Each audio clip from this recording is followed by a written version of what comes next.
I have a story that I can tell about what I called our hospital tourism, because we started in IHK, then we went to Zambia 2 times, then we went to Mulago, then we ended up in IHK, I'm in Mukwaya General.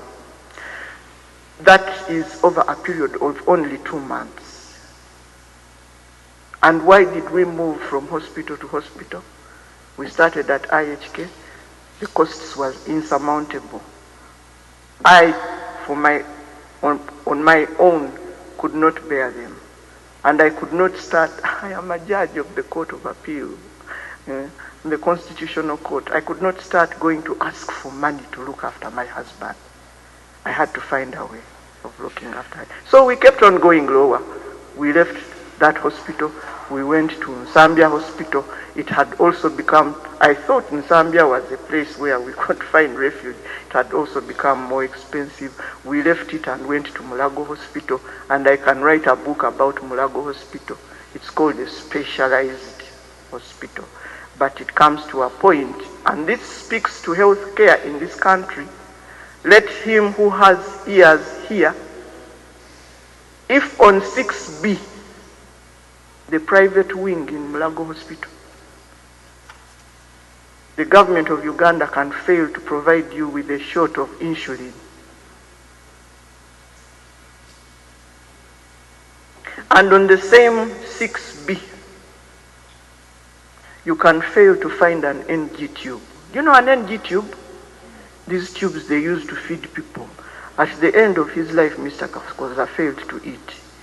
But you can come to a day where they tell you, oh, we are going to put an NG tube. Someone comes in the morning and says, oh, we'll put an NG tube. It disappears. The next person comes on duty and says, oh, we are going to put an NG tube, and he disappears. Then finally in the evening, someone comes and says, you know what? We don't have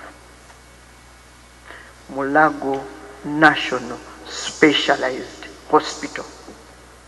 And I have to say this, John would not forgive me if I didn't say it, because he fought for the rights of others. I too have fought for the rights of others. It's my passion to fight for the rights of those who are vulnerable and cannot provide for themselves. So I want to say that yes, we have that hospital there, but I think it's just a monument. Something has got to give. You cannot take a CBC and it takes 24 hours for you to get a result, and you are in 6B, National Specialized Hospital, and then the tests, if you want blood work, they will tell you, we can do this one and we can do this one. The rest of them, please go outside and do them there. But it's called the National Specialized Hospital. It's supposed to be, I don't know what to call it. That is what it's supposed to be. So I stand here to thank those who have supported us in other ways. The friends of John, the children, they all stood beside me. My sister, my other sisters, my cousin, she was a voice of wisdom. My sisters and brothers, the judges, you encouraged me to go on. It was not easy. My spiritual parents, they told me, you see, when God calls you to do something, He always provides. And in this experience, I have seen God provide. I have seen Him provide more than I expected. So let us be compassionate as the Lord tells us to be. Let us be compassionate as John was, because John was compassionate. When I had just gotten married to him, people started coming.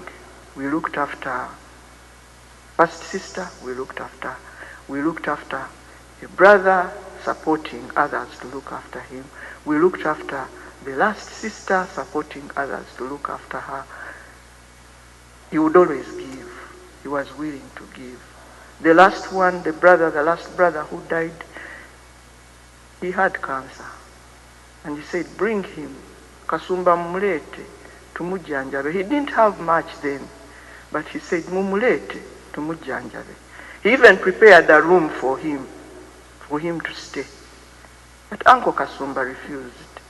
He was one of those people who, I think he decided that he did not want to suffer the indignities of treatment and going through cancer. John was a great man. As a young woman, he was my 19